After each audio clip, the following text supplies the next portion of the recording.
Hi, my name is Sean Dix. Today is April the 8th, 2012. 3 days ago, the New York Post did a hatchet job on me on page 5, calling me a nut job, and this is in relation to a case that is now pending, and I would like to discuss the facts of that case for you.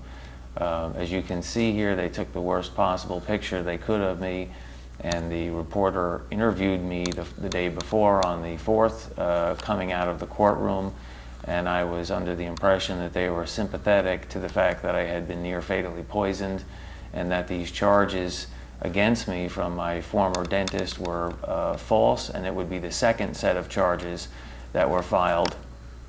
And my charges have never been accepted in the past 2 years since I've been trying to file charges myself.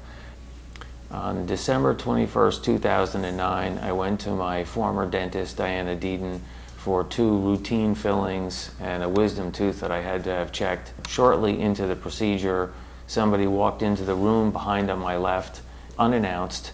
The dentist looked up and said, "You can come into the room," and this person did not answer, and as if on cue, she said, "Okay," and she reached over to her right, past the table that she was working on, picked up a syringe, put it into my mouth, and emptied a full syringe under my tongue of the harshest liquid I've ever had in my life.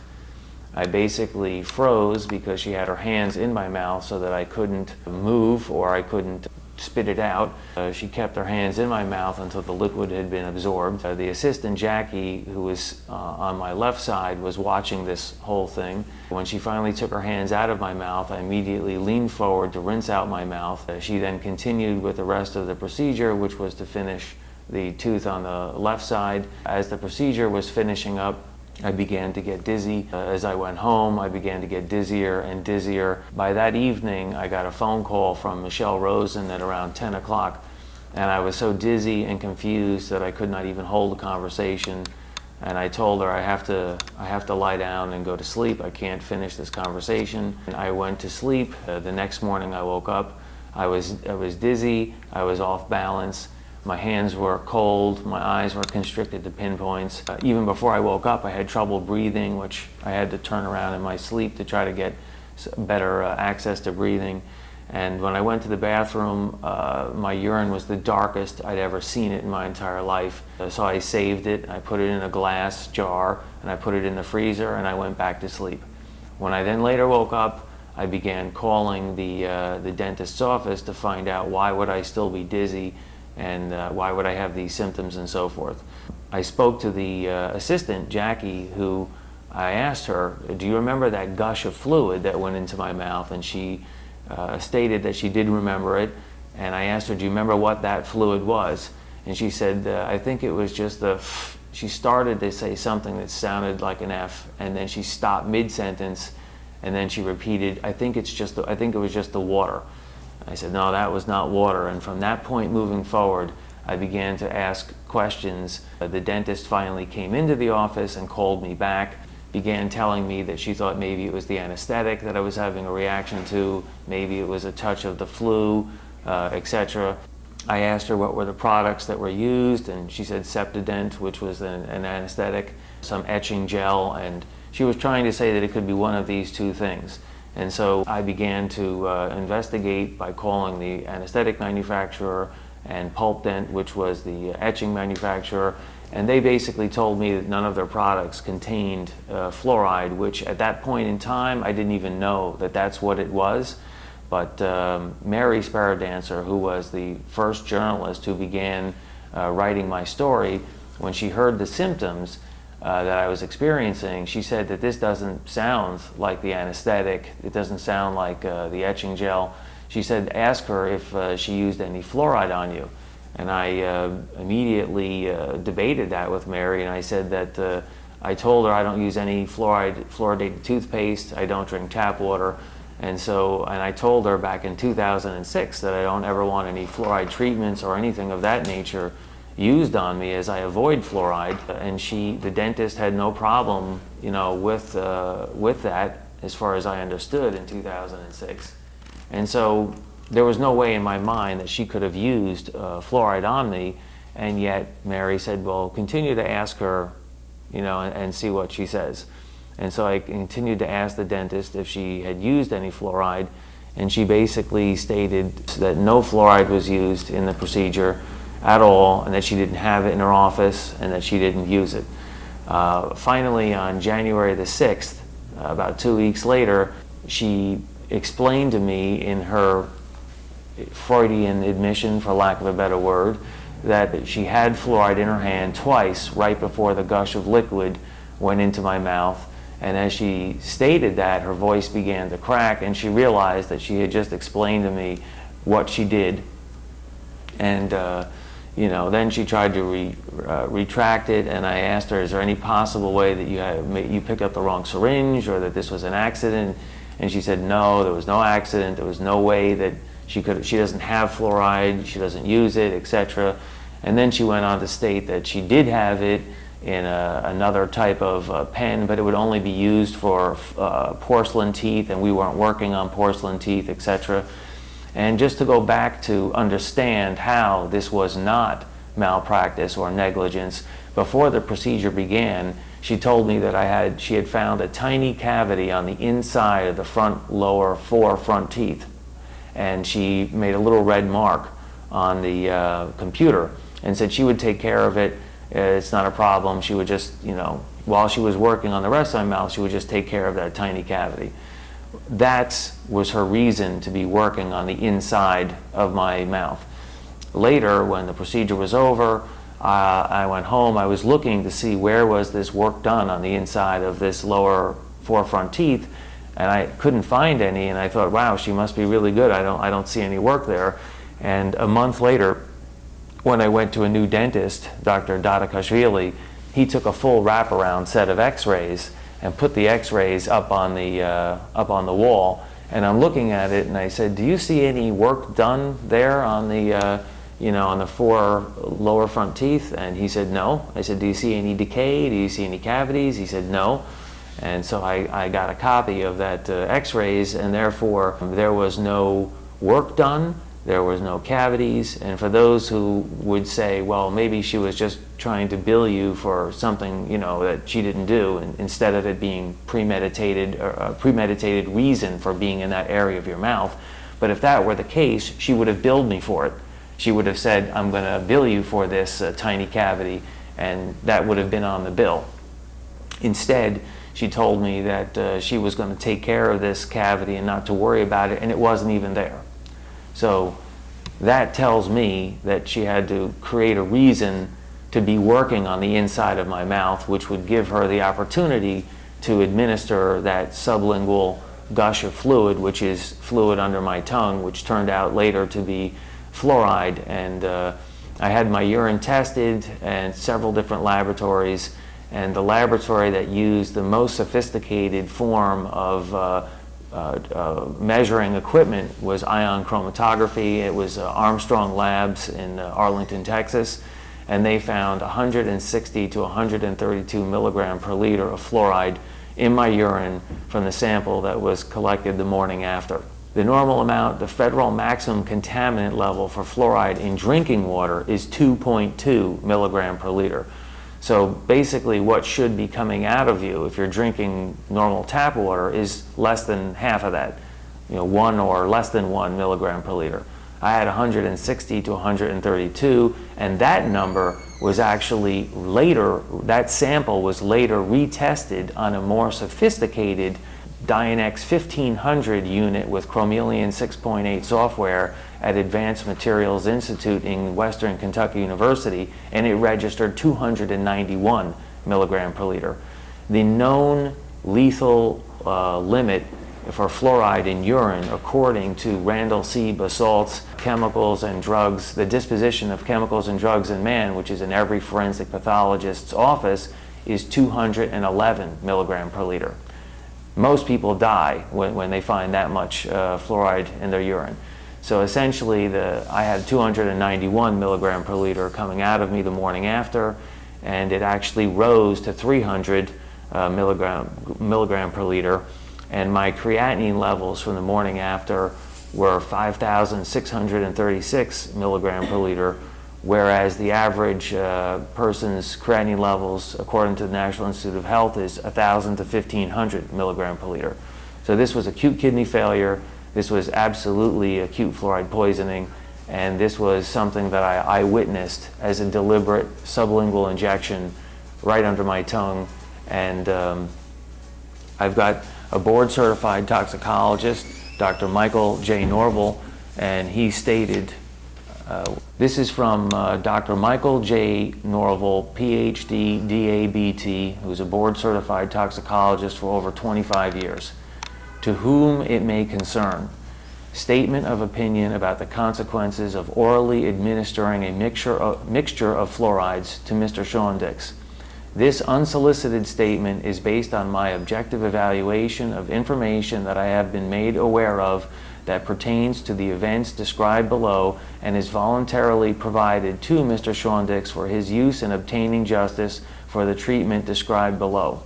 As a board-certified toxicologist, American Board of Toxicology Incorporated, since 1981, I have subjected hundreds of consumer products to toxicological risk assessments to evaluate the potential acute, short-term, and chronic long-term toxic effects of toxic substances to exposed consumers, as well as the potential of such substances to be corrosive and/or irritating to the skin, eyes, and mucous membranes lining the gastrointestinal and respiratory tracts, and their potential to cause sensitization, allergic reactions.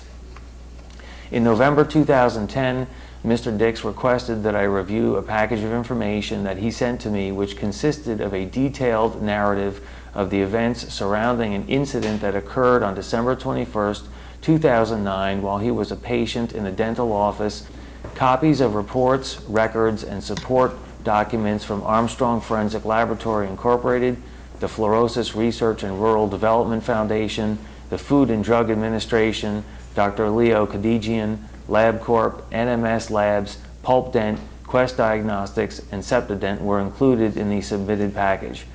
Based on the information that I reviewed and my experience as a toxicologist, it was my opinion that on December 21st, 2009, Mr. Dix was administered a liquid mixture which contained a sufficiently high concentration of one or more fluoride compounds into his oral cavity to cause an acute toxic response. In addition to the symptoms he experienced shortly after this administration event, Mr. Dix has continued to experience significant long-term adverse health effects since the incident. The symptoms mentioned in the narrative prepared by Mr. Dix in 2010 and the clinical data from the various tests and assays conducted subsequent to the December 2009 event strongly suggest to me at that time that Mr. Dix experienced both acute, short-term, and chronic long-term toxic responses to fluorides as a direct result of the reported exposure event. My primary concern at that time and continues to be the long-term health consequences of the 2009 exposure event. For years now, it has been and still is important for Mr. Dix to be informed of exactly what materials, the specific identities of each chemical in the mixture were administered, and the concentrations of those chemicals that were in the administered mixture, as well as the volume of the mixture that was administered. With this statement, I am expanding this opinion to include the possibility that other toxic agents other than fluorides may have also been included in the administered mixture, and to emphasize that information on the specific identities and levels of administered chemicals may be more critical today than they were in previous years for the overall well-being of Mr. Dix. My opinions as a citizen of this country, as not necessarily as a board-certified toxicologist, are continued in the following paragraphs. Since November 2010, I have reviewed additional information that Mr. Dix and other concerned individuals have sent me pertaining to this matter. Based on the information that I have reviewed to date, it is my opinion, as objective as I have tried to maintain an opinion, despite the information that I have reviewed since 2010, is summarized as follows. Based on the clinical data alone, which in my opinion would have been extremely difficult for Mr. Dix to have altered or falsified, it is reasonable to conclude that on December 21st, 2009, Mr. Dix was involuntarily administered a toxic mixture into his oral cavity by his dentist. This event caused Mr. Dix to become quite ill and almost killed him. To my knowledge, as of today, that dentist, a licensed healthcare professional in the state of New York who was trusted by Mr. Dix while a patient in her office, it is my understanding that Mr. Dix paid that dentist for the service provided, has consistently refused to tell Mr. Dix exactly what toxic chemicals she administered in her office in 2009. Such a refusal, in my opinion, is as criminal as the initial administration of the toxic mixture. Not only has this dentist repeatedly refused to communicate critical information to Mr. Dix that could be essential to preventing his future physical and emotional health from deteriorating, but information that I have reviewed strongly suggests that she may have actively engaged in a conspiracy with whoever put her up to this event and may have paid her to do it. If such a conspiracy can be shown to exist, it may also be important to ensure that all the guilty parties, individuals, corporations, groups within the NYPD and others who participated in this conspiracy be exposed and brought to justice. It is really difficult for me to understand how such a series of events could occur in this country in this century. While such events may have been common in the Middle Ages or in the secret chambers of the Soviet Union, the DDR, in Nazi Germany, or any number of third world countries today, they have no place in a civilized country today. In my opening paragraph, I indicated that this unsolicited statement is voluntarily provided to Mr. Dix for his use. I only hope that he can use this opinion and the opinions provided by other individuals who have become familiar with this case to obtain long overdue justice for the emotional and physical damage that has been inflicted on him over these past few years. When all of this is over, it would also be reassuring to me if I could be shown that concrete steps are to be taken and procedures implemented to minimize the possibility of anything like this from happening to innocent individuals in the future. Signed, Michael J. Norval, Ph.D., DABT, toxicologist and consultant, diplomat, American Board of Toxicology, Incorporated, March 5th, 2012. In the city, in New York? He's in Pennsylvania. Yes. And the next letter that I would like to read. No, wait, let's Okay. let's talk more for the viewer to understand the situation.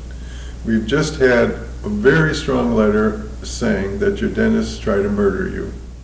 Or deliberately administered a potentially lethal dose of fluoride, which would be an attempted murder. Right. And we started off with the New York Post. We didn't quite make the connection, but one of the points I wanted you to develop here is why was the Post in the courtroom? There wasn't that much exchange between you and the judge to understand the case. And you learned later that this reporter had information that hadn't been disclosed in the courtroom. Mm-hmm. So basically, they took an interest in you, and this is like part of a larger story, obviously, involving Johnson & Johnson, the corporation. Mm-hmm. So give us a kind of a broader view of why you think Mm-hmm. your dentist could be put up to knocking you off. Well, and also, we also want to get to your attempts to criminally prosecute her. The New York Post article where they stated that I was a nut job, I provided this letter from a therapist who the court ordered that I see for the past month, and I'll read it for you. This is from Dr. Jeff Robinson, LCSW, who's a psychotherapist. April the 2nd, 2012. To whom it may concern. I began seeing Mr. Sean Dix on March the 7th, 2012 for individual psychotherapy. These sessions average 45 to 50 minutes in duration. Based upon my conversations with Mr. Dix, including his own family history, his values, his goals, I find him to be an earnest, rational, and fair-minded individual. Clinically, Mr. Dix's appearance, behavior, and attitude are all appropriate as he appears to me in our sessions. His speech characteristics, descriptors, expressive language, and receptive language all fall well within the normal guidelines. Mr. Dix's mood and affect, again, all fall within the norm. He is oriented to all three spheres, has a very good intellectual ability, and his memory is very good as well. Mr. Dix's thought processes are well organized. He reports no history of hallucinations. His insight that he displays in our sessions is good, as is his reported impulse control. He does not exhibit any harmful or self-destructive behaviors that most others may in similar situations. Whether we can attribute this to values, drive, good upbringing, it does not matter. What does matter, however, is the fact that he does deserve his day in court to defend the charges against him. Jeff Robinson, LC, SW. That was given to the reporter, Laura Italiano, along with the statement that I had passed the 7:30 psychiatric evaluation, which took place with two psychiatrists on earlier in February, and she had that confirmation. She had this letter from the psychotherapist. She had this letter from Dr. Carton. She had this letter from Dr. Solarian. She had the toxicology report from Dr. Norval, and she had this letter, which is from the Florida State University, which describes the potential value of my company at over $250 million, with the potential to provide 1,000 jobs in this country. And this was noted by the former worldwide director of licensing and acquisitions from Johnson & Johnson, who provided the information that basically Florida State University was able to write this letter. And so basically all of that information not only did Laura Italiano have, but back in August I actually sent to the post via certified mail a DVD with almost 1,000 files, which had, I would say, 80% of all of this documentation, and they had that certified mail back in August. So for them to come and interview me and on the April the 4th, as I was leaving the courtroom, asked me for an interview and somehow knew all about this story, I found it interesting that after all this documentation was provided, that they then come up with this nut job drilled hatchet job story, where at least they explained some portion of it. But I also explained to her, because in the very headline you see that they mention the case in 2000 where they claimed that I threatened Ted Turner, and what that entire case was about was the fact that I had been threatened by a former employee of Johnson & Johnson, and I was clearly told that I could be killed and it could be made to look like an accident or a suicide, and poisoning was specifically mentioned twice. My family was threatened as well, and my uncle was personally threatened, and I actually have a statement from my uncle, 4-page statement from my uncle describing that. And basically I walked around for 7 months trying to get the government to investigate these serious and credible threats against my life and my family, and they refused to investigate it. As soon as you mentioned J&J and death threat, they would hang up and tell you to go find a lawyer. They were not interested in any way, shape, or form in investigating this. And so after, it was about 7 or 8 months after walking around and wondering whether they were going to do this and how this was going to be carried out, I had contacted the Justice Department, the FBI, the Attorney General, the DA's office, the police, you name it. I had contacted every branch of authority that could or should investigate this, and I had a tape with 45 minutes worth of these death threats, and they refused to listen to them. And so it was at that point that I decided to generate a federal trial by issuing a statement or letter with language that, yes, it did contain threatening language, but the purpose of it was to get into a courtroom so that a judge would actually hear the entire story and review all of the evidence, as they were not listening in any other way. I sent a letter to the head of the Justice Department, Joel Klein, head of the Antitrust Division at that point, and I explained that I would violate positive law to get into a courtroom so that a judge would hear my side of the story. That is socially acceptable under the necessity defense, where you are trying to avoid a larger harm and you are trying to, let's say, technically violate positive law to prove a greater harm that is going to happen. And so essentially, that is what I did. I gave them this tool, I gave them a piece of paper telling them, bring me into a courtroom and we'll look at the real picture, which is that my life has been threatened, my family has been threatened, my business has been destroyed, and nobody is even acknowledging this. So they actually arrested me, dragged me through the whole court system, and they denied to look at or listen to any of the death threats that were made against me or my uncle. None of that came into the court, and so therefore I was, found guilty on, harassing communications, which 70% of the evidence, which would have clearly proved that the real, true, and credible threats were made against me, and that my letter was just a tool to get into court to explain what was going on. Essentially, I was convicted, and the jury actually came back hung twice. And when they were later interviewed, they actually wrote to the newspaper stating that they felt that this was, that they didn't want to convict me and so forth, but the judge essentially told them that this was a crime had been committed and that they would have to make a decision. And so they just, gave up and said, okay, he's guilty, and that was that.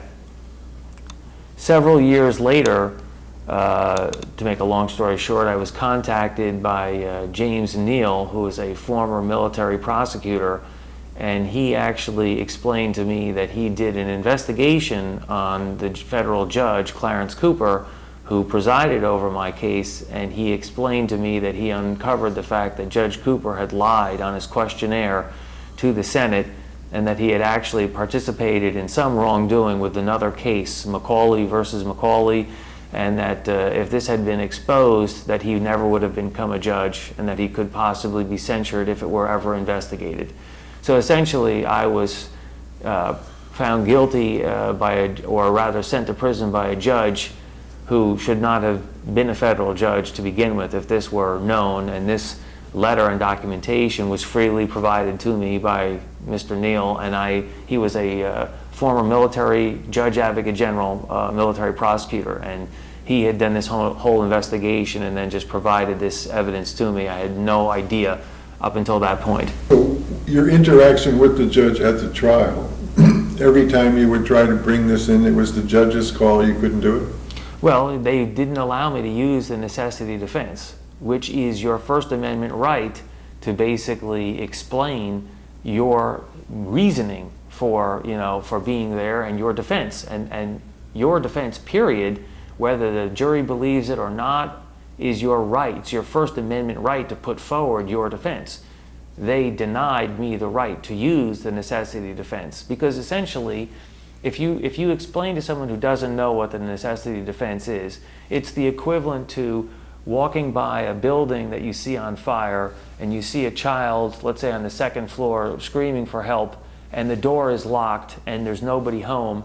Now, technically, if you break the door down to save that child, according to the law, technically you're violating the law. But because you're doing that to save this child's life, then what you're doing is actually to preserve the morally preferred values of society, which is that you're trying to save a life. A higher purpose. Higher purpose. And so therefore, that is socially acceptable. And that is the necessity defense. And it is intangible.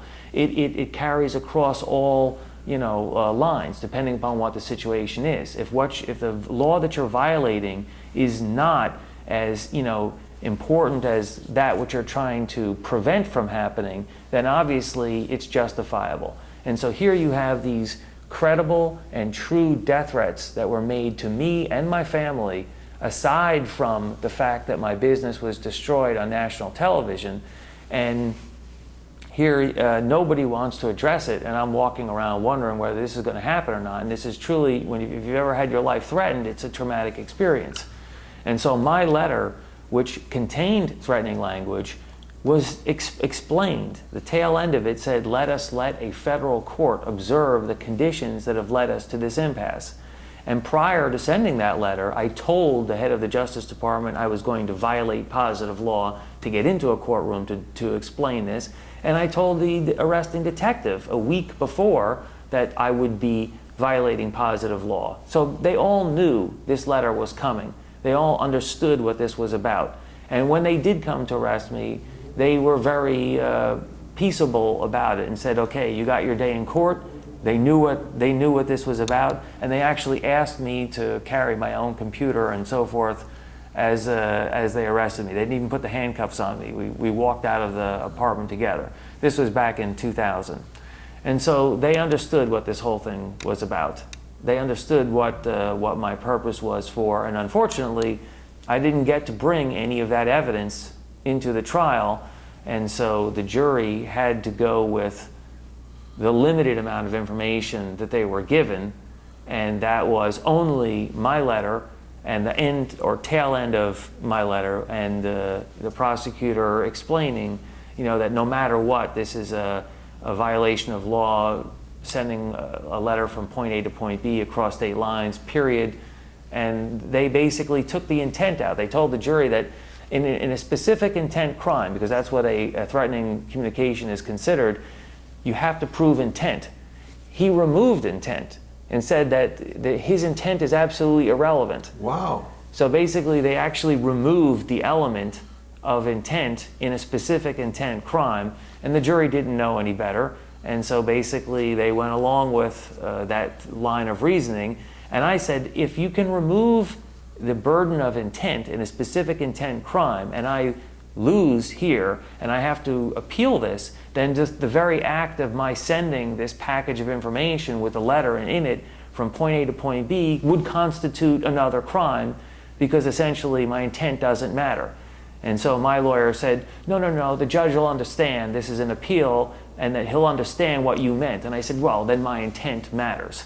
So unfortunately at that moment, though, they wanted their way, and they got their way. And so I wound up spending 2 years in federal prison, which is it's a longer story there, because they let me out. I was on probation for 2 or 3 years, and during that period they had me going to a court-ordered psychologist, Dr. Caffrey, and Dr. Caffrey actually stated on record that he was willing to bet money that what CNN did was criminal, what J&J did was criminal, and that the government further harmed me because they knew that this letter that I had sent was not a true threat, and yet they prosecuted me anyway. And he said he could write a letter to the judge, but he didn't want to. And so basically after a year of going to him, I said, okay, I can't continue to come here if you're telling me you can rectify this, but you don't want to. Essentially, my suffering, is paying your bills. So I got up and I walked out on February the 12th, 2003. And I stopped going to the court-ordered psychologist, and I stopped going to probation, and I said, you guys, you have just told me that you understand I've been egregiously wronged by all 3 parties, and you know that you can rectify this, and you don't want to do it. I cannot continue to participate in my own disenfranchisement. And so I got up and I walked out, and they waited 1 calendar year until February the 12th, 2004, and then they sent the U.S. Marshals to come 8 o'clock in the morning, knock on my door, open it, they push their way in, throw me to the floor, and put a .45 caliber to the back of my head, and they're grinding it into my head while screaming, we could have shot you, we could have shot you. Now, I'm thinking to myself, I haven't gone anywhere for a year, they know where I am, they know what this whole thing is about. That's very excessive to have 2 marshals sitting on your back, grinding a .45 caliber into the back of your head while screaming, we could have shot you, in my underwear and a bathrobe. They dragged me off back to Atlanta. I go back down before the same judge, and he's really, angry now. And I explained to him the whole situation. And finally, at that point, Judge Cooper acknowledged on federal court transcripts that he knew that a wrong had been perpetuated upon me, and that he knew I had exposed, or rather, I had generated the trial to expose those harms, and yet he still said, "What are you going to do? Spend the rest of your life trying to rectify this?" And I basically said, "Of course." I mean, if you got stripped, if he had been stripped of his judgeship without cause, for being a good judge, if he'd been stripped for being the best judge that he could be, I doubt very highly whether he would just roll over and give it up. And so basically, they acknowledged that a wrong had been perpetuated upon me. They knew what the trial was about as far as trying to expose it, and still they sent me off to prison for another 9 months. So I went and I did another 9 months, and when I got out, it was a few years later. Nobody, no journalist, no mainstream media would touch this with a 10-foot pole. And finally, the first journalist who picked up on this story immediately was Mary Sparrow Dancer on June 11th, 2008, which was one day before the 12th year anniversary of the Hatchet job on CNN, which took place on June the 12th, 1996. Mary wrote a very nice article, and you can find that if you Google CNN space and then J&J. It's called Sean Dick's The American Dream and Justice, Part 1. That article is online.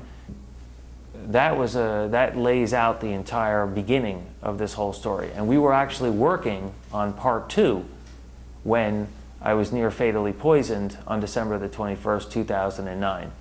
And I had been in the process of trying to get the governor of New York, former governor of New York, David Paterson, to investigate the true death threats that were made against my life. And his administration actually issued a letter stating that this was a criminal matter in regards to the death threats that were made against me, and that it should be reviewed or looked at by the former DA at that point in time was Robert Morgenthau. So I sent Robert Morgenthau 3 certified letters with a letter from the governor, and I didn't get any response to it. So on February the 25th, 2009, I found out I had been watching Channel 13, and I saw that his wife, Lucinda Franks, was a former New York Times journalist and was asking people, send stories if they had any and so forth. And so I emailed her a very polite letter stating that I've tried to reach out to Mr. Morgenthau 3 times via certified mail. I've got a letter from the governor, and I've never heard anything back. 2 days later, you see in the news that Morgenthau has ended his re-election bid, February the 27th, 2009.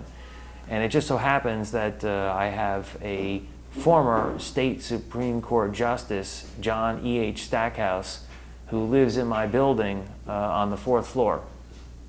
And I've known him for a year prior to this. So I ran into him in the elevator, and I explained to him the whole situation with emailing, Lucinda Franks and so forth, and 2 days later, this, ending of the re-election campaign, and he said he knows Morgenthau personally and that he would look into it. And so a week later, I run into John Stackhouse outside, a block away from my house, and in reference to our last conversation that he would look into, what happened, he said, "You did it. Basically, you were responsible for Morgenthau ending his re-election campaign." Now, for most people at that time, this might have sounded like something significant, but for me, it meant I had to wait now 6 more months or longer than that until the next district attorney would come into office so that somebody could finally look into, the death threats that were made against my life and so forth. And from that point, my last letter to Morgenthau was in April of 2009, and then you fast forward to December the 21st, a few months later, I was near fatally poisoned. So now, after I've got the forensics, after I've got all this information clearly indicating that I survived a potentially lethal dose of fluoride, which was deliberately administered, this was no accident, I tried to file a criminal complaint on January the 27th, 2010. And the 19th precinct told me, this sounds like malpractice, go find a lawyer. Essentially, they would not accept a criminal complaint. And I was stunned at that. I contacted the FBI and I contacted the DA's office all on that day.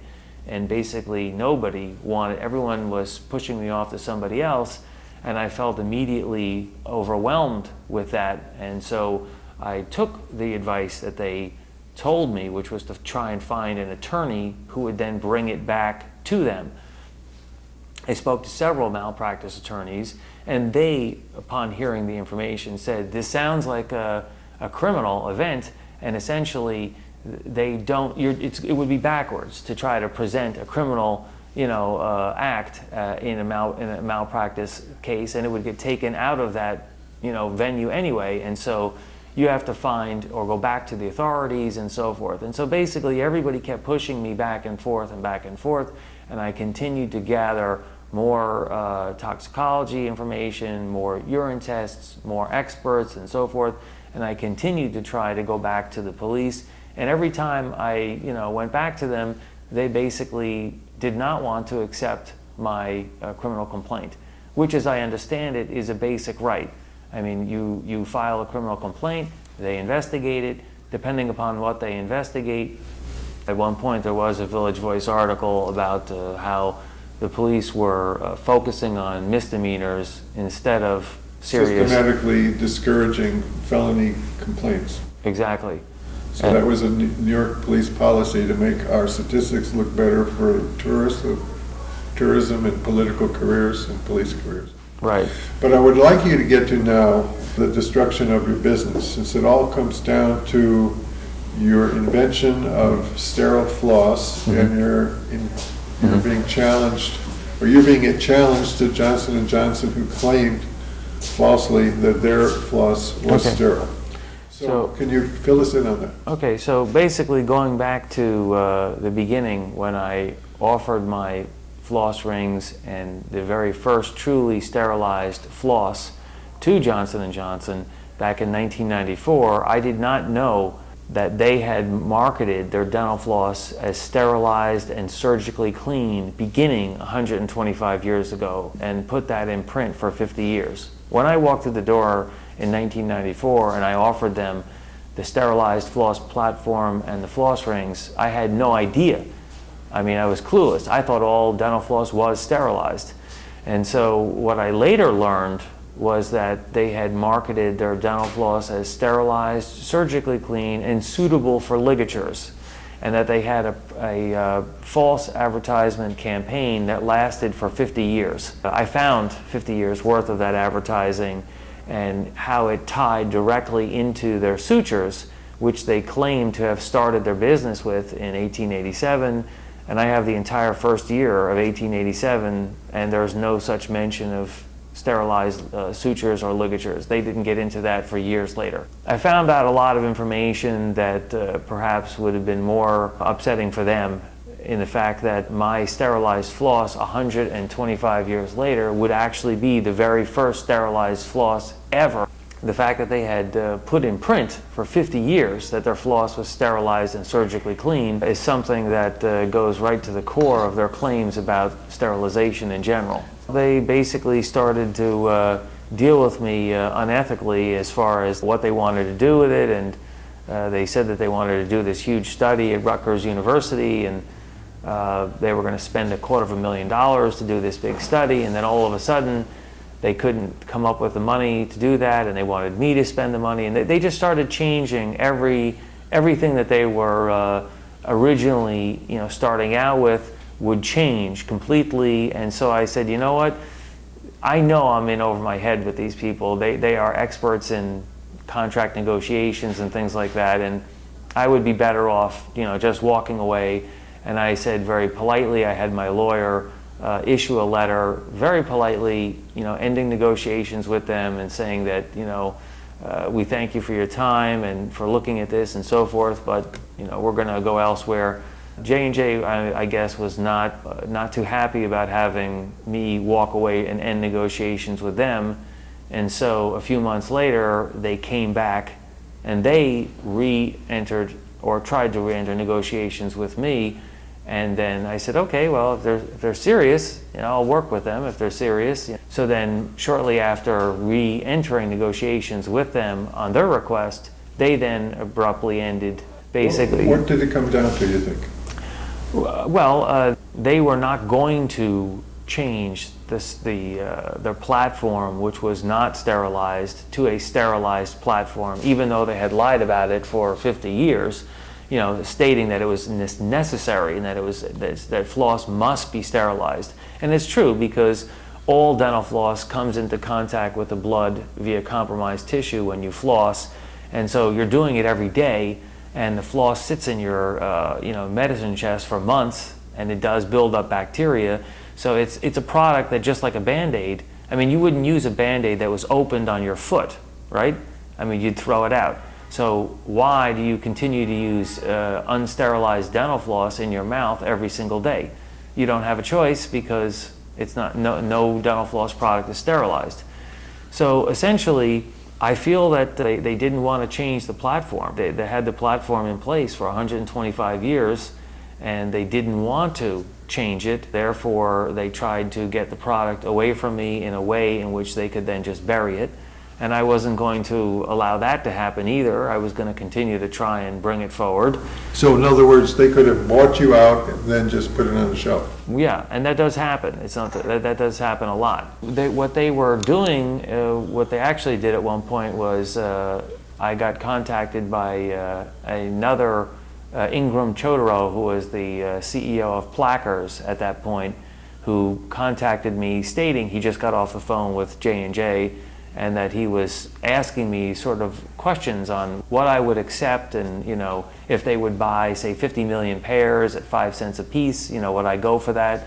And I said, well, what about the segments? What about the floss platform? He said, oh, they're not gonna change the floss platform. So I knew at that point that they were just trying to figure out a way to get me to sell them perhaps the patents for the rings, and do nothing with the segments. In other words, bury that, because they didn't want to change that whole platform. Essentially, right now, all the dental floss is on a spooling platform. As a matter of fact, I've got a picture that I can show you here. This is the current machinery that's used to produce dental floss, the spools that get spun off into smaller spools. This is like a blow up of a spool of floss. So this is the actual machinery, and it actually produces from a large spool onto a smaller spool. Then they collect all these spools, which is about 6 inches off the floor, in a milk crate, and then they assemble them by hand into the little boxes, and they have to put the cutter. It's a lot of hand assembly. No sterilized dental floss. It's not sterilized. It's hand packaged, and it's not sterilized. Now, this is the machinery that I would have had to make, which it would have to be a modification of this machinery. But essentially, this piece of machinery would produce floss segments that would look like this. This is the old platform, or old method of production, and this would have been something similar to this piece of machinery. Would have been the new platform, and this would have been how they. Now, who designed the new machinery? I did. Well, has not been completed because I don't have the money to do it. But essentially, it would be a modification of an on-coat laminating station like this, and it would produce the segments of dental floss, which would be looking like a Band-Aid. You pull off one segment at a time, and the rest of them remain sterilized. When was there threats about poisoning you? This man, Peter Kieslewski, was sent to my uncle, and I'd like to read a few of his statements that I have here. Did he represent himself as representing Johnson & Johnson? No, he didn't say he was from J&J. He formerly worked at J&J, and he began to explain what he knew about how they operate and so forth.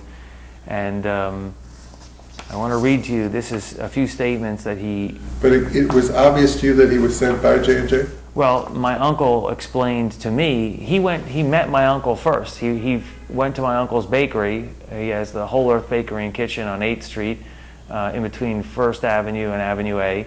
And he actually went into my uncle's bakery and befriended my uncle, and then told him that he used to work for Johnson & Johnson, and that's how he built up this, rapport with him. And then he began to explain to him Sean's pursuit of justice could get him in a lot of trouble, etc. These are some of the statements that he made.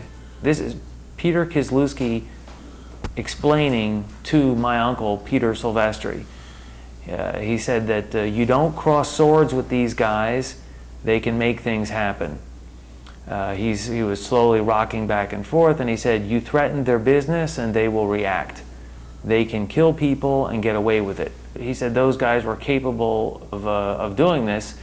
Essentially, my uncle was extremely disturbed, by this. This is his notarized statement. It was in October of 1999. And how soon after that were you poisoned? Well, that was now just December 21st, 2009. So Okay. almost 10 years later. So, but the point of it is that in my conversation with Mr. Kozlowski, I'd like to read a few of his statements. These are some of the statements that he made to me. This is Peter Kozlowski in a conversation over the phone after he's just now threatened my uncle. He says, Sean, people have been whacked for less, and it can look like an accident. It can look like a suicide. Trust me, you're going to screw with these people. And I say, but Johnson & Johnson wouldn't do something like that. He says, oh, and what makes you say that? What makes you feel? And I say, they've never done anything like that. Peter says, maybe they've never been caught, but you can never say that about big companies. They will go to extremes to protect their interest. You're going to fuck with these people for $200 or $300 million, and you don't think they're going to get pissed? My friend. And I say, I think that they're going to get pissed, but I don't think they're going to. And he says, my friend, let me tell you something. They'll fucking kill you for that. You're dealing with a very, very big company, and there's no such thing as ethical behavior. These fucking people will whack you. You'll get in your car one day, start it up, drive down the road, and your fucking brake lines will be cut, or you'll get fucking poisoned in a restaurant by mercury, or, it's like the CIA. These are not nice people. I say, I'm still alive. Basically they haven't done anything. He says, he laughs and says, you haven't fucking grabbed them by the nuts strong enough. You haven't hurt them. You hurt somebody enough, they're going to hurt you back. They could break into your apartment, steal all your documentation. Your sense of it is that he was hired by J&J to pressure you, and he thought that reasoning with you of the danger would be an effective strategy for him to perform what they wanted him to do, was to get you to stop.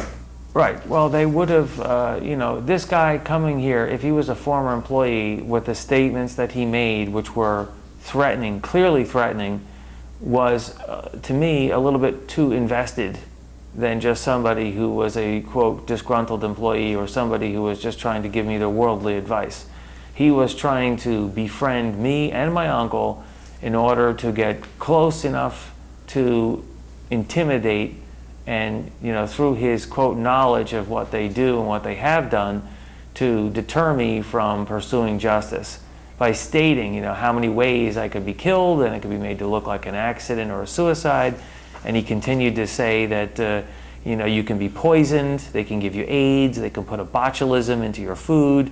He goes on to make so many, and actually, as a matter of fact, poisoning, at the time, I didn't think about it, but poisoning turned out to be the number one method of all of the methods of how I could be killed. It was the number one method. If you look at the number of statements that he made, poisoning, he mentioned specifically twice, and then if you add AIDS and botulism, that would be 4, poisoning of your body, essentially. So it would seem to lean towards the truth that poisoning was somehow going to be in the future if I didn't give up. Here you have a company, Johnson & Johnson, this guy's a former employee of, who is making all of these death threats, telling you how you can be poisoned.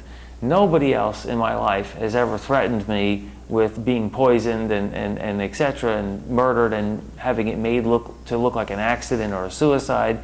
And here this guy is clearly, he's stating about how this can happen to you. And if you fast forward to the poisoning in December 21st, 2009, the dentist had no motive to do this on her own. She had no motive. I'd been going to her for 12 years. Now, I watched her put the syringe in my mouth and empty it. There's no procedure in the history of dentistry where a dentist would empty a syringe of any kind of fluid under your tongue, let alone a syringe full of fluoride or a solution with containing fluoride in a potentially lethal amount.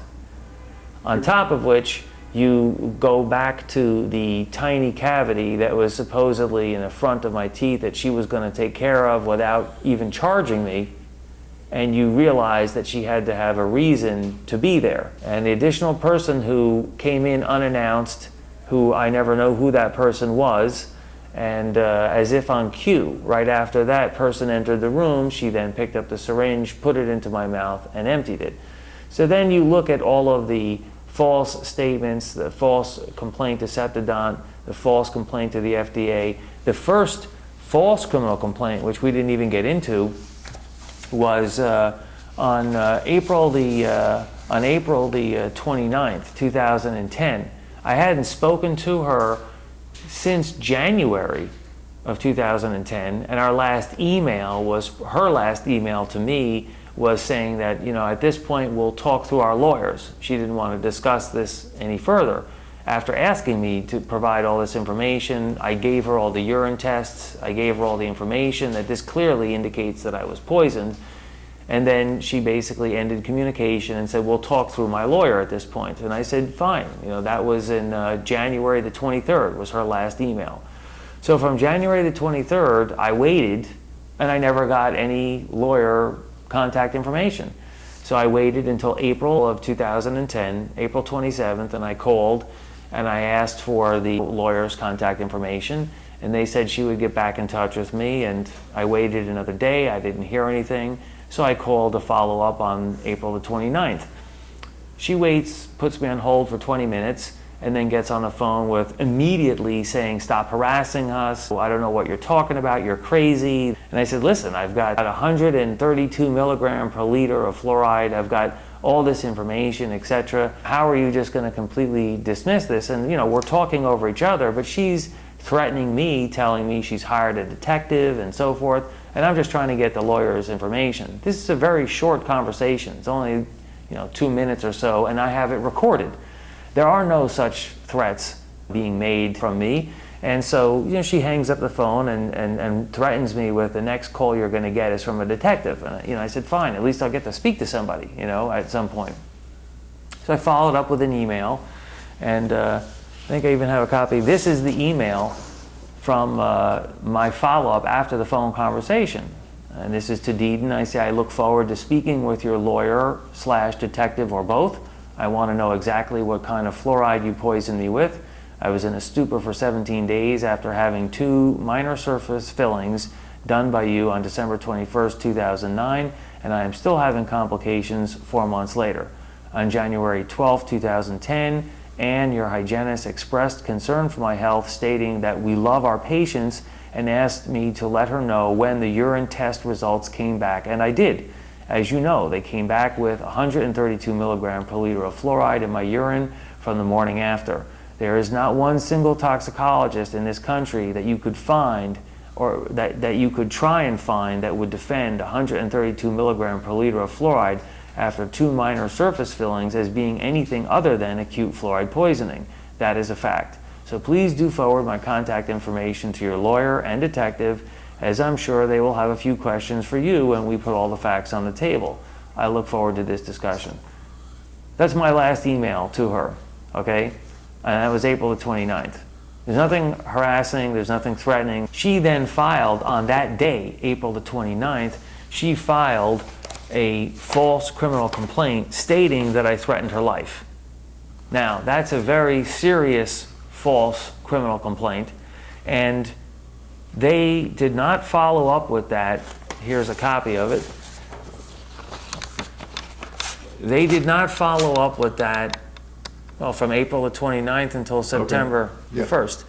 And so basically, on August the 25th, I had a new dentist, Dr. Marshall Dicker, and he actually wrote a letter as well. His last paragraph, he says, however, in listening to recorded conversations of Dr. Deedon and Sean speaking Dr. Deeden did say she used fluoride in Sean's treatment. She explained to Sean how she could have spilled some fluoride in his mouth. Clearly, there is a great discrepancy in what she told me and what she told Sean. Given the fact that Sean was questioning her concerning his possible fluoride poisoning and was very concerned about what she possibly could have done, in my opinion, what she told me was untrue. So basically, this is the dentist who, the new dentist, Dr. Dicker, Marshall Dicker, who called Deeden on my behalf when he was trying to understand, the records and so forth. And You actually have recordings of her using fluoride? yes, wow. Clearly. Great. Clearly, and so it's crystal clear. There's no question. So on August the 25th, I called to confirm that this would be my new dentist. Please forward all the records. He has, authorization to receive them and so forth. And it was a week after that, on September the 1st, that I got a phone call from Detective Morales from the 19th Precinct, who then began immediately threatening to arrest me on behalf of Diana Deeden's false criminal complaint that was filed on April the 29th, 2010, which nobody had told me about. And so I explained to him, I let him listen to the conversation over the phone. I emailed it to him, and then I sent him a copy, certified mail, on a DVD. They dismissed those charges, or rather closed that case on that same day, September the 1st, but they didn't tell me about that for the next several months. And so every time I called to get a copy of that false criminal complaint, they kept telling me the case is open, the case is still open. So now I've got this stress that I'm going to be arrested on behalf of the dentist who has filed a false criminal complaint, which they clearly knew that this was false. I have this stress that I'm waiting to decide what are they going to do with this for several months. So from September the 1st, when I got that phone call where I was threatened with arrest, it took until March of 2011 to finally get in the mail, through the Freedom of Information, the actual completion and dismissal of those charges. So I have a copy of that here. That right there, claiming that I threatened her life, is a serious false criminal complaint. That phone conversation was recorded, and she was the one actually threatening me. And so basically, I provided that to them, and therefore they did not pursue at that point anything, because they realized, as they stated, that this was an erroneous report. A false criminal complaint, as I understand it, is a crime. Right. You don't file a false criminal complaint against someone stating that they threatened your life. That's a serious complaint. From that point, when I got, when I got a copy of this false criminal complaint, I tried again to file. I tried to file my complaint with the NYPD. They would not accept it. I walked into the 19th precinct, and they basically, told me to have a nice day. We're not going to accept your criminal complaint. I had walked into the district attorney's office with my mother, and we sat down and laid out the whole complaint, and they basically did not follow up with any investigation. I had an appointment with the New York State Police, and they listened to the whole situation. I gave them the DVD with all the files, all the information, and they refused to investigate it. And I contacted the FBI, and they refused to investigate it as well. I also sent another package to the governor, and I didn't hear anything back from him. And so basically, I've tried every single channel of proper authority to investigate this matter, and nobody would investigate it. So then you fast forward to November 15th, 2011, and I get this email after having no contact since April the 29th, 2010 was the last time I spoke with Deeden over the phone, and August the 25th was the last contact with her office, which was to request my records to be sent. And from that point forward, there was no contact whatsoever. She sends, on November 15, 2011, she sends an email asking me to join her professional network on LinkedIn. I immediately forwarded that to the police, stating that I've had no contact with this person. And here she is contacting me, and I asked them to please look into, this to see whether this was something that was, generically sent or something that was specifically sent. And the customer support responds and says, thanks for bringing this issue to my attention. It appears that Diana Deedon has sent you an invitation to add you in her network. Please let me know if you have further questions, and thanks for using LinkedIn. So basically, their customer support actually acknowledged that this was not a generic email, that it was specifically sent. I didn't get any response. I also followed up with a letter to the police commissioner on December the 15th. I also sent a several-page letter, and I also followed up with a letter to the district attorney on the same day, explaining, again, this whole situation. I didn't hear anything back from anybody. I was genuinely concerned with what was this contact. What was it? I mean, I watched this woman administer a potentially lethal dose of fluoride under my tongue. She filed false complaints of Septidont to the FDA, the first false criminal complaint trying to have me arrested, by the police. And now here she is contacting me and asking me to join her professional network on LinkedIn. So, I mean, you can imagine this is, at this point, for me, something that I cannot imagine to be anything good. This is, I have no idea what she's up to, but, I am generally, wanting to get this information out there because I need to find out exactly what she's poisoned me with. The authorities are not questioning her in any way, and I'm basically on my own trying to get proper medical treatment because nobody, including the FDA, will give you any information about how to treat specific poisonings, etc., without knowing the exact substance for fear of drug interaction. And while that makes sense, it's frustrating that nobody wants to deal with how to properly diagnose or treat you because you have to have the exact substance. And as long as the dentist will not provide that information and the police won't question her, there's no way of getting any proper treatment if there is any. So at that point on December the 31st, I put together a package of information which contained which was a letter, contained a paragraph explaining exactly what happened with the sublingual administration of fluoride by Deedon on December 21st, 2009. And then it went into all of the expert opinions. All of these letters of documentation and support as to what happened, I then sent to the dentists in her building. This is supposedly her network. And I was hoping that, some of the people in the building, being that they send sometimes patients to each other and they often know each other's assistants and so forth, somebody in that building would have heard about this situation or might talk to one of the assistants and might know something and then relay that information to me. Unfortunately, I didn't hear anything back, from any one of them.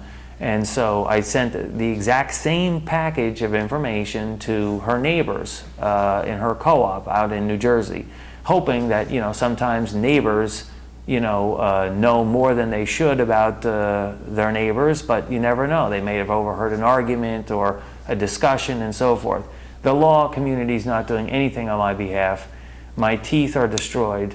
My eyesight is compromised. My kidneys are not the same, and I have no idea what's happening to my bones because fluoride destroys the bones, and if it's destroyed my teeth, I really have no idea what it's doing to my bones, which are softer than the enamel in your teeth. And so I need to know, and this was information that I was hoping somebody might have some information and might step forward with it. As you often see, whether it's the New York City Council or the police, when they are trying to solve a crime, they often pass out flyers in an area where they believe someone might have information. I didn't pass out any flyers. I simply mailed them to, the people in her building and to the neighbors and so forth. It was and that was the second mailing was February the 2nd.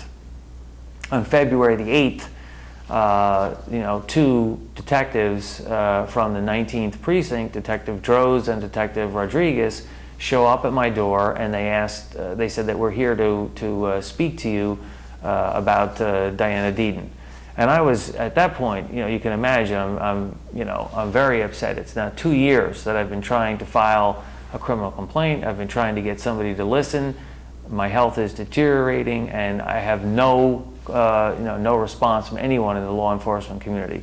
And so basically, I did make some foul language statement right off the bat about Deedon, because I was, thoroughly, pissed off with the way in which they came. It seemed to me as if they were here to sort of discourage me in person from filing criminal charges. But then they said, after I went and produced the letter from Dr. Solarian and the false criminal complaint, etc., they said that they would listen to this, and that if I wanted, I could come down to the precinct and they would hear all of this, documentation and so forth.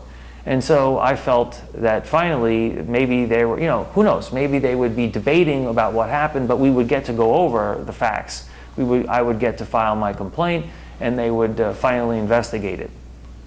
My mother wanted to come as well, and she was standing right there, and they said, sure, your mother can come as well. And so basically, I told them, give me 20 minutes to prepare everything, because obviously they just showed up. I want to gather all my documentation together. Please, wait downstairs for 20 minutes, and then we'll come down with you, and we'll go together. They go downstairs, and then they had to respond to some robbery or something, so they took off. They came back in 20 minutes, and I wasn't ready, and they said that they would come back in another, say, 20 minutes. They finally, when they came back, we were ready to go. I had all of my binders of documentation, all my DVDs, etc., all my paperwork. And so we all left together, and we told them, we will take a cab and we'll meet you up at the precinct. There's no one is telling me that I'm under arrest. This is, in my understanding, we are going to go and lay this whole complaint out at the precinct, and my mother's going to come and give her supporting testimony as well. We go downstairs together, and when I get downstairs, we're in front of the apartment building, and I realize that I don't have my ID or my money, and I tell them, I forgot my ID, let me go back upstairs and get it. And they say, you don't need your ID, and as you know, in New York, you need 2 forms of ID anywhere you go. I'm about to file, I think, a criminal complaint, and so therefore I want to have my ID with me. So I go back upstairs, there's no problem, they don't say anything. I go back upstairs, I get my ID and my money, I come back downstairs, and we go and walk over to their car, and they're standing by their car, and we're asking for directions so that we can, take a cab and go up to the precinct. They all of a sudden change the story with, well, why don't you get into the back of the car? This is getting dangerous and so forth with you following us in a cab. And I said, listen, we agreed to take a cab up there. We're going to, we're going to stick with that. That's what we agreed to do. And then all of a sudden they, no, this is getting dangerous. And before you know it, I see the 2 of them are on either side of me and closing in, and the next thing I know, they're grabbing me and trying to force me into the back of the car, arresting me, saying, you're under arrest for aggravated harassment.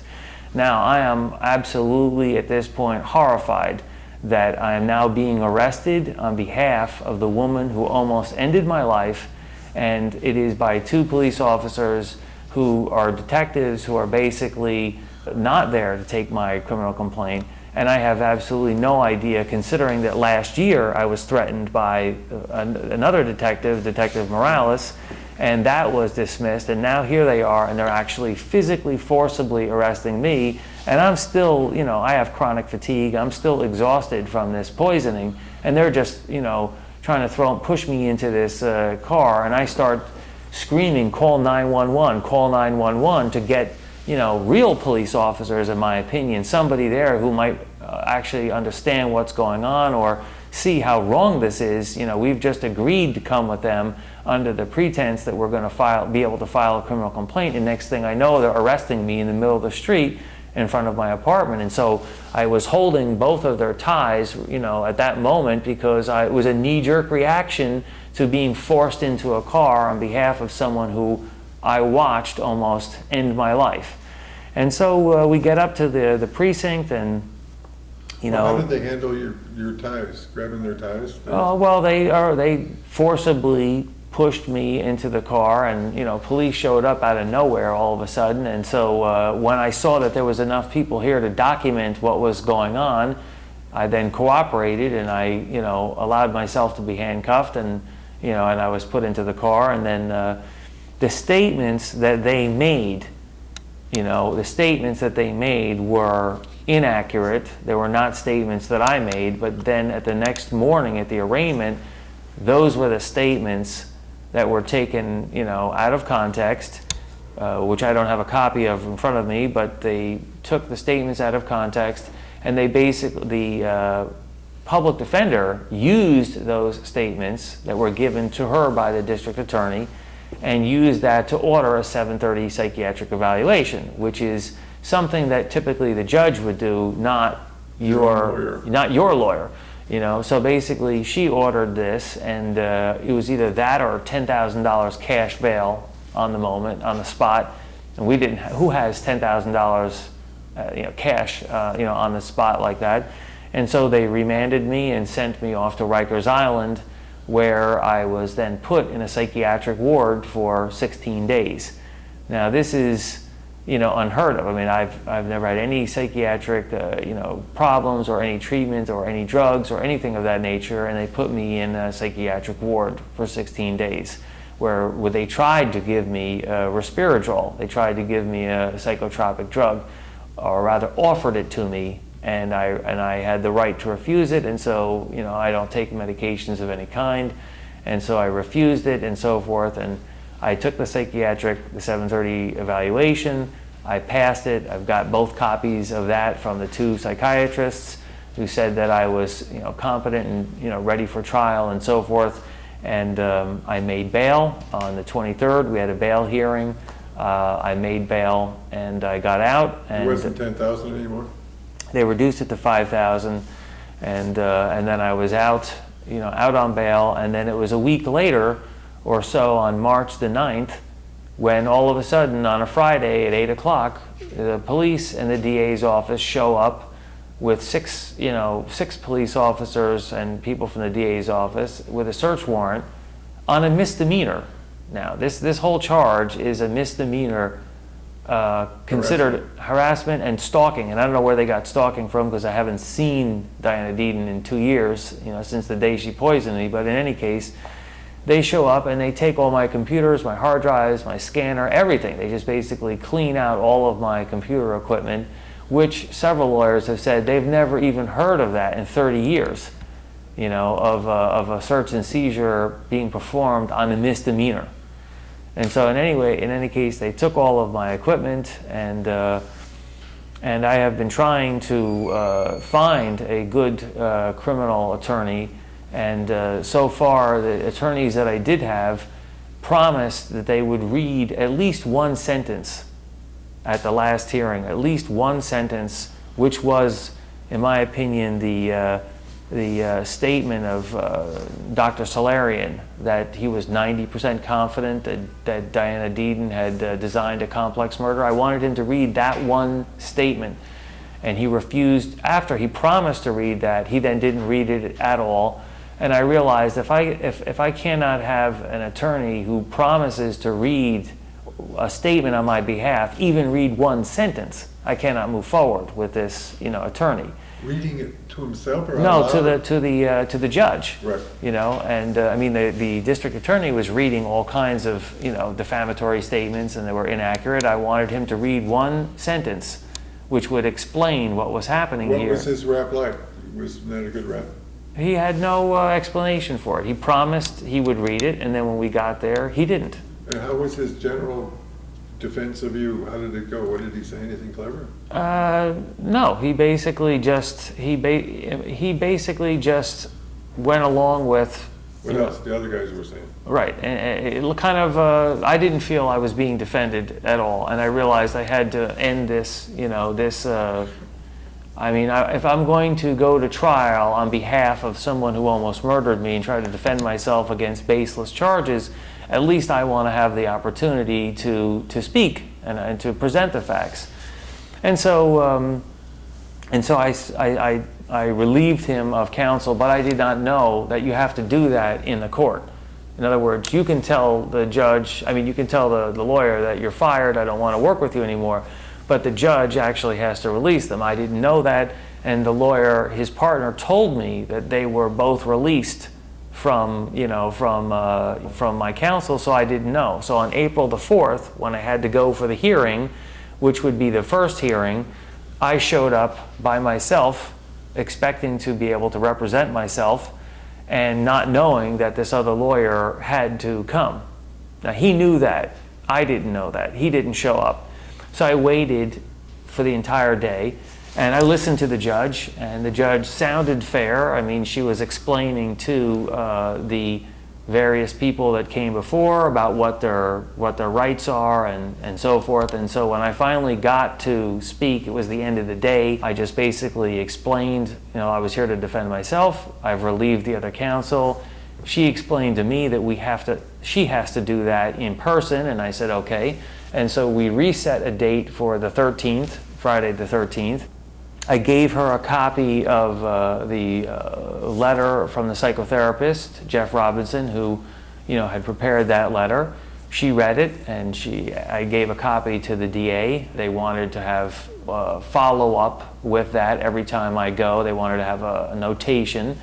And so I said, fine, and she said, you can go. That was the end of it. And as I was walking out of the door, that's when Laura Italiano, the reporter from the Post, followed me out and said that this is a very interesting case and so forth, and wanted to interview me. And I said sure, and I sat down with her in the hallway, and as I stated in the beginning, I laid out all of the documentation, and I explained to her the prior case back in 2000 where I was threatened and I was told that I could be poisoned and so forth, and that never came into the courts, and so therefore I was convicted without anyone seeing the real evidence. And now in hindsight, I'm glad that I documented all of that, because this has now actually happened just like I was threatened with, and I survived it. And now they really don't want to deal with it because there's all this documentation that led up to it that they could have done something about before, and they didn't. And so I was understanding, or rather hopeful, that she would read this information that I gave her, and that they would present something of the truth. Obviously, the newspapers these days, my experience has been I haven't gotten any real truth as far as the matter, but I figured with the volume of documentation and the evidence and so forth, that they how could they print anything otherwise? And then so the next morning I went and I bought 12 copies of the Post, ahead of time, thinking this is going to be finally a good break in the right direction. And I found out that I spent a few dollars too extra when I open the newspaper and I see nutjob.drilled, and then they go into the story. And although I have to say that they did present some of the facts, they didn't present it in a way in which people would understand that this is, the reality of what's happening, and they didn't go into the explanation truly of the case in 2000, which was realistically, designed to expose the situation so that it never would have come to where we are now. Can I say definitively that J&J is behind it? I've said I suspect they are, because no one else has ever threatened to kill me and mentioned that I could be poisoned. I do have a business that's worth $250 million a year, as documented by J&J, and so therefore they certainly have a motive to do it. And having been threatened by a former employee of J&J, a good detective would put two and two together and say we should at least investigate this. Even the board-certified toxicologist has stated that his original letter should have opened a criminal investigation.